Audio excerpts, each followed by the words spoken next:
Necesario completar esta conversación junto a Tahira Vargas, quien es investigadora social, antropóloga, ha estado con nosotros anteriormente en este y otros espacios televisivos. Qué bueno tenerte, Tahira, hablando de este tema de identidad, el cual no nos vamos a cansar de agotar desde diferentes vertientes. Yo le comentaba a Tahira antes de compartir la conversación con ustedes para así las cosas, que en este mes de la patria vuelve el dominicano, la dominicana a sacar su bandera. Estuvimos celebrando con mucha euforia el triunfo de las Águilas, Serie del Caribe, el año pasado, y qué bueno, manifestaciones importantes en contra de la corrupción y de la impunidad en nuestro país. Para estas cosas creo que nos unimos bastante bien, sacamos, ¿no?, el pecho, orondos, orgullosos, orgullosas de nuestro país. Sin embargo, hay muchas otras situaciones en las que no nos vinculamos, no nos identificamos con nuestra cultura, con quienes somos, desde la fundación de la República y desde antes, si nos vamos al tema de la conquista. Taira, el espacio es tuyo, queremos escucharte a ti. Bienvenida. Bueno, buenos días, bien, gracias mil, Tatiana, por permitirme estar aquí en este espacio y poder conversar un poco sobre este tema. Primero es importante como establecer el tema de la identidad y cuando hablamos de dominicano y dominicana, ¿de quién hablamos? Exacto. Bueno, porque en tema de identidad se habla mucho de identidad y la identidad es una construcción, es algo que se construye día a día y va cambiando, ¿no? O sea, el tema de qué es lo que me da a mí el sentido de pertenencia o lo que me define, ¿no? En términos culturales, en términos sociales, en términos del territorio, es un proceso de construcción que puede ir cambiando a través del tiempo y eso no significa que yo pierda identidad. O sea, la identidad no se pierde, la identidad va cambiando, va construyéndose, va enriqueciéndose. Y en la identidad pues hay muchas manifestaciones y muchos ámbitos, ¿no? Porque una cosa es la parte identitaria personal de cada quien, la parte colectiva, ¿no? Y la parte sociocultural de la identidad. Con respecto a eso, es importante destacar que hay un elemento importante que hay que señalizar en la identidad, que es el sentido de pertenencia. Sí. O sea, ¿qué me da sentido de pertenecer a un grupo? ¿En qué momento yo me siento que pertenezco? ¿Y qué me hace pertenecer? ¿Qué me vincula a ese sentido de pertenencia? Y en el caso de la población dominicana, hay que establecer diferencias, porque la población dominicana es heterogénea. O sea, hablar de la dominicanidad pareciera que todos somos iguales, todos estamos en las mismas condiciones socioeconómicas, todos tenemos los mismos orígenes culturales, y no es así. Nosotros somos una población diversa, muy heterogénea y muy desigual. Entonces, hay diferencias identitarias entre estratos sociales que pueden afianzar o debilitar ese sentido de pertenencia. En un estudio que yo hice para la Oficina de Desarrollo Humano, la ODH, y para la MEPIT, en un libro que se publicó, que se llama Políticas Sociales, Capacidades y Derechos, en el volumen número 3, hay un capítulo que se llama Cohesión Social. Ese capítulo de cohesión social yo lo elaboré a partir de un estudio que yo hice con poblaciones de 7 provincias de diferentes estratos sociales, estratos medios, altos y pobres, de contextos rurales y urbanos marginales. Y en ese estudio yo pude notar, primero, que en los estratos pobres el sentido de pertenencia al territorio y el sentido de la dominicanidad está atravesado por el microterritorio. ¿De qué estamos hablando? De que la gente se siente que pertenece a Tenares, que pertenece a la Yagüiza, que pertenece a Bánica, que pertenece a Baní, ¿me entiendes? Que pertenece a Jumunuco, a Jarabacoa. Entonces, puede darse ese sentido de pertenencia a esa comunidad rural, que puede ser La Placeta, que puede ser Jumunuco, como puede ser al municipio, a Tenares, ¿me entiendes? Entonces, ese sentido de pertenencia al microterritorio es bastante fuerte y no necesariamente lo es ese sentido de pertenencia tan fuerte con relación a, a lo que es la población, el país como tal. Exacto. Y lo que es el macro territorio. Y aunque la gente claramente te habla de la dominicanidad, pero habla mucho de la dominicanidad desde ese espacio en el que se siente que son uno solo, donde hay redes de solidaridad, donde hay redes de apoyo, donde hay redes de familiaridad, donde hay una afectividad que cohesiona al grupo social. Eso tiene que ver, Daira, por la forma en que nacen, crecen y se quedan la mayor parte de su vida en ese territorio. Eso tiene mucho que ver con el hecho de que en la cultura popular, en el territorio, se construyen redes de solidaridad. Hay un tejido social que sostiene a la gente, donde la gente establece relaciones afectivas, conviviendo en ese espacio. ¿Me entiendes? Aunque no sean desde sus orígenes de ahí, ¿me entiendes? Aunque pasen, el tiempo que pasen viviendo ahí, van estableciendo esas relaciones afectivas y van creando ese sentido de pertenencia. ¿Me entiendes? Eso... Tan diferente al que está en el centro del Distrito Nacional en, por ejemplo, Piantini y Naco, que hacen su vida de forma más individual. Exactamente. Exacto. Para ver, exacto. Es muy diferente eso en los estratos pobres, por ejemplo, los misma gente de Gualey, la misma gente de Capotillo, la misma gente de Guachupita, los guachipiteros, ¿me entiendes? La gente de Villacón. A la gente que vive en Piantini, Naco y los estratos medios. Entonces, en los estratos medios eso se diluye. Ese sentido de pertenencia no se da con esa fortaleza, porque no existen esas relaciones afectivas basadas en el territorio. Y una pregunta, Daira, ¿viene entonces el elemento de identificarse con otras culturas? El tema de mirar hacia afuera pasa mucho en los estratos medios altos y en los estratos altos, aunque en los estratos pobres también hay una conexión con ese hacia afuera por la migración, ¿no? Hay unas combinaciones interesantes que se dan en esas familias con lo que es la transnacionalidad y que esa transnacionalidad también permea la identidad y también establece elementos, por eso digo, cambiantes en esa identidad. No creo que haya tensión entre mirar hacia afuera y mirar hacia adentro. Yo creo que la tensión está en el tejido social, o sea, lo que es un poco que a mí me parece importante apuntar. O sea, es mi convivencia con el resto, o sea, cómo yo me miro en mi relación con el resto. Porque muchas veces cuando nos hablan de la dominicanidad, no hablan de términos abstractos, de símbolos, ¿no?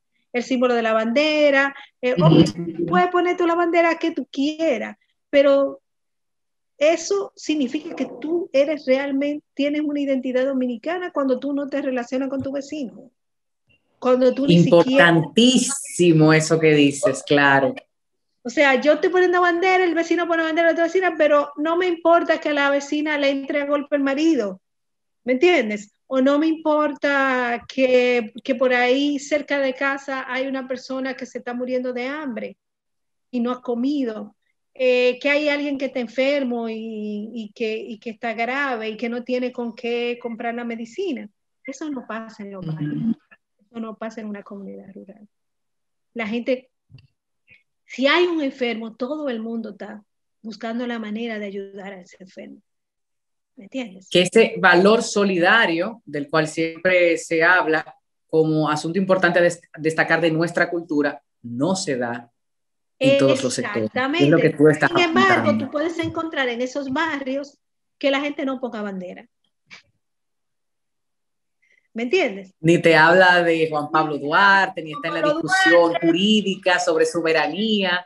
nada de eso, pero sin embargo, sí hay una fuerte dominicanidad sostenida en un tejido social muy fuerte, ¿me entiendes? ¿Y qué, y qué Incluso pasa hay con unas este manifestaciones afrocaribeñas que se hacen presentes en la vida cotidiana, donde están los hábitos alimenticios también afrocaribeños, donde están las prácticas mágico-religiosas afrocaribeñas que están presentes a través de generaciones y que están todavía ahí, reproduciéndose con mucha fuerza.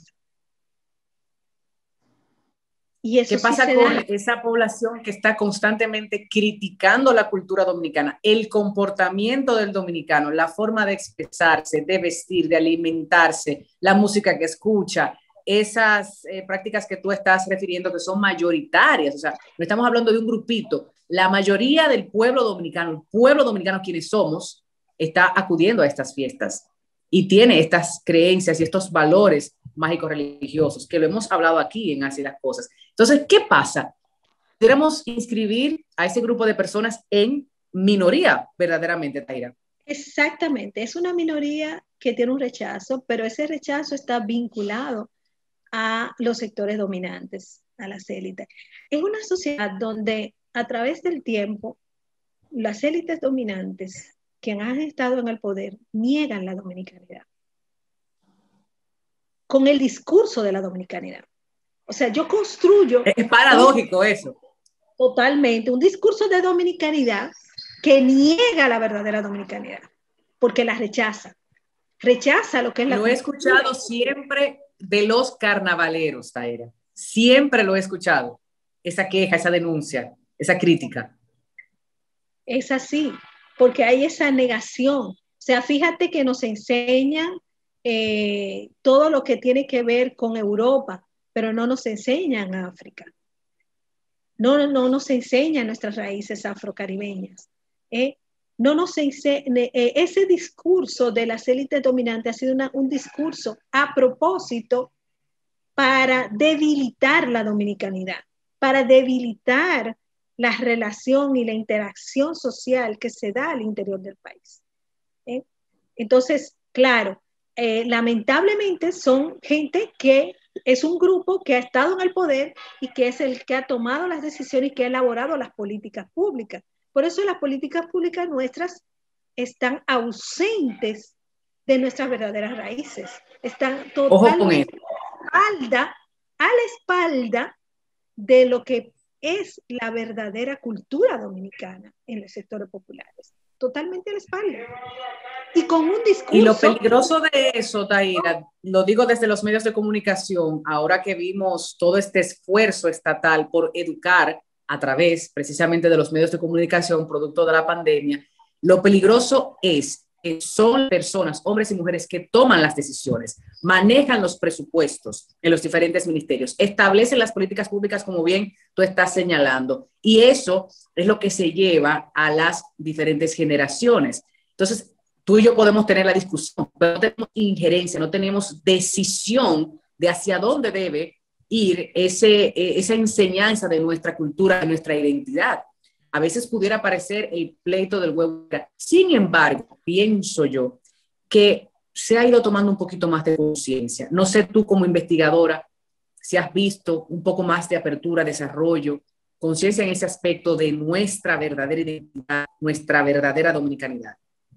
Mira, yo creo que lo que sí está pasando es que las nuevas generaciones están volteando la baraja. O sea, las nuevas generaciones están cada vez más identificándose con nuestras raíces afrocaribeñas. Cada vez más están rompiendo con esa negación de la negritud, con esa negación de nuestra racialidad, de lo que es parte de nuestro componente étnico racial, ¿no? Y con todo lo que son es las manifestaciones mágico-religiosas nuestras, y con todo ese sentir identitario, ¿no? Hay una nueva generación que ha estado buscando y ha estado tratando de construir su identidad, haciendo exploración en esas raíces y fortaleciéndose desde esas raíces. Y no con discursos, no es con discursos, es con práctica. Voy a citar un ejemplo. Y mira que tú estás hablando de eso, y a mí los ojos se me ponen vidriosos. La manera revolucionaria en que muchas de nuestras mujeres han decidido desde hace años dejarse su pelo natural, dejarse su afro. Eso es una cosa que ha ido creciendo y a mí me fascina y me encanta. Es una manera de decir, esta soy yo, estoy orgullosa de mi cuerpo, de mi piel, de mi cabello. O sea, eso a mí me parece maravilloso. Y ojalá haya otras formas también de revolucionarse a sí misma primero y luego públicamente decir. Y los hombres también, y los jóvenes los jóvenes ahora están usando un tipo de peinado que es con el pelo al natural y largo, ¿me entiendes? Exacto. Y con todo tipo de peinados, ¿me entiendes? Entonces, eso es también parte de esa manifestación. La música que se está escuchando ahora mismo y la música que están escribiendo nuestros jóvenes y que están haciendo nuestros jóvenes, que está llena de debilidades, vamos a decir, porque no han recibido educación musical, no han recibido ni siquiera una educación de calidad en la escuela. Vienen, son el reflejo de los vacíos y de las debilidades. Claro, ellos escriben, componen en base a lo que viven en su entorno. Y eso prácticamente es una denuncia. Eso es sumamente importante. Ellos reflejan lo que sucede en el entorno. Pero además, exacto, fíjate que es una música rítmica, totalmente rítmica, que está conectada con esas raíces afrocaribeñas y totalmente corpórea, porque otro elemento, otro componente importante de la cultura dominicana que también ha sido negado y sancionado es la importancia del cuerpo en la cultura dominicana. El cuerpo tiene su propia expresión y su propia forma de comunicarse. Y es a través del baile, de la forma de caminar, de la forma de vestir, donde la gente se expresa a través del cuerpo. Y eso yo lo vi claramente cuando estuve en África. Cómo la gente se comunica contigo más con gestos que con palabras, más con ademanes que con palabras. Y así somos nosotros, ¿no? Hablamos con efectos especiales, somos muy corporales, nos movemos mucho, hablamos alto. Corporales, nos movemos muchísimo, necesitamos movernos, necesitamos mover las caderas, necesitamos todo ese movimiento que es parte de lo que es nuestra expresión, pero que ha sido sancionado, ¿no? Y ha sido totalmente estigmatizado, porque viene de esas raíces afrocaribeñas, ¿no? Y se le pone estigmas, ¿no? Porque una mujer que se mueve mucho ya pasa a ser puta, ¿no? Pasa a ser cuero. Claro.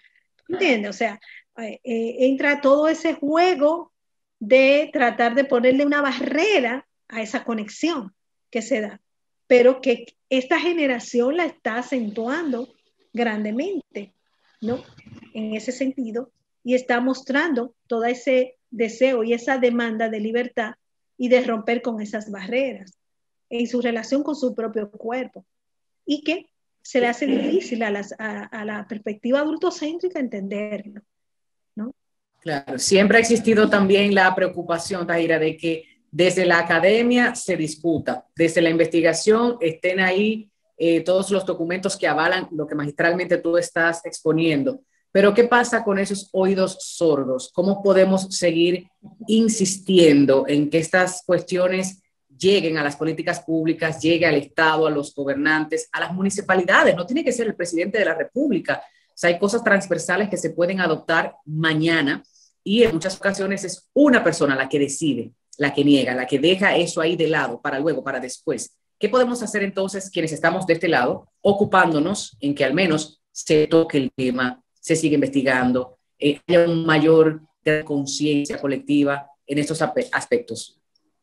Sí, mira, yo pienso que yo, por ejemplo, que escribo, o sea, siempre trato desde lo que escribo dirigirme precisamente a la posibilidad, que no sé si es que se da, de que quienes me lean, por lo menos aparezca alguien cercano a alguien que toma decisiones a nivel de políticas públicas. Y pues, sobre todo políticas públicas vinculadas a los temas de políticas sociales, ¿no? Educación, cultura, Ministerio de Cultura, Ministerio de la Mujer, lo que es la municipalidad y todo lo demás. Trato siempre hacerlo con recomendaciones en ese sentido, ¿no? Y trato de eso. Pero uno trata de que le llegue, ¿no? De que le llegue. Y además he hecho varios estudios para educación, para el Ministerio de Educación, para el Ministerio de Economía, Planificación y Desarrollo en la gestión pasada, ¿entiendes? He hecho estudios incluso que involucran al sector de la niñez y la adolescencia, o sea, y todo esto en el área de la salud, para que haya una incidencia de alguna manera. Yo creo que la labor de los medios de comunicación ahora mismo parece ser que se le hace más caso a las redes sociales. Así es. Otra cosa, lamentablemente, porque ese es el reflejo del sesgo que tienen los tomadores de decisión, porque la voz del pueblo no está en las redes sociales. La voz de los sectores populares no está en las redes sociales. O sea, las cuentas de Twitter no son de gente de los sectores populares. Así es. Entonces, es necesario que se escuchen las voces de la gente y que se pongan más termómetros en lo que pasa con la gente. ¿Tú entiendes? Y por eso entiendo que aprovechando el mes de la patria, sería interesante que entendamos que patria es la gente. Como dice la canción de Pedro Mir, si alguien quiere saber cuál es mi patria, ¿no? O sea, patria es la gente, patria es nuestro pueblo. Patria no es poner muchas banderas, ni poner mucho el himno. Yo estoy de acuerdo que el himno se cante entero, porque da una noción clarísima de nuestra historia, dejando de lado esa centralización en la independencia y volcándose hacia lo que es la restauración y a lo que fue la anexión a España, que nos despojó de la nacionalidad, y hacer la mirada al pueblo en sentido colectivo, que es lo que hace el himno, mirar la colectividad, la construcción de una nación a través de la colectividad. Pues ahí es donde tenemos que dar el sentimiento de la patria, en la colectividad. Ojalá tengamos la oportunidad de hablar de estos temas a profundidad, porque, como bien tú dices, en las redes sociales hay mucho entretenimiento, veo pocas discusiones. Sin embargo, mi querida Vargas, debemos decir que es ahí donde vamos a tener la oportunidad de que muchas personas se interesen en estos temas. Vamos a tener que hacer la chercha y lo en serio. Yo creo que esa será la forma de que la gente abra los oídos, la mente, se abra el sentido amplio a estos temas. Te agradezco de corazón. Si quieres agregar algo más antes de concluir, yo quisiera quedarme contigo 3 horas. Gracias. No, yo pienso que lo importante es reconocernos y realmente necesitamos dar la vuelta a lo que es la festividad del mes de la patria. Y además el mes de la patria no es febrero, el mes de la patria es agosto. Así que importante tener independencia con la restauración.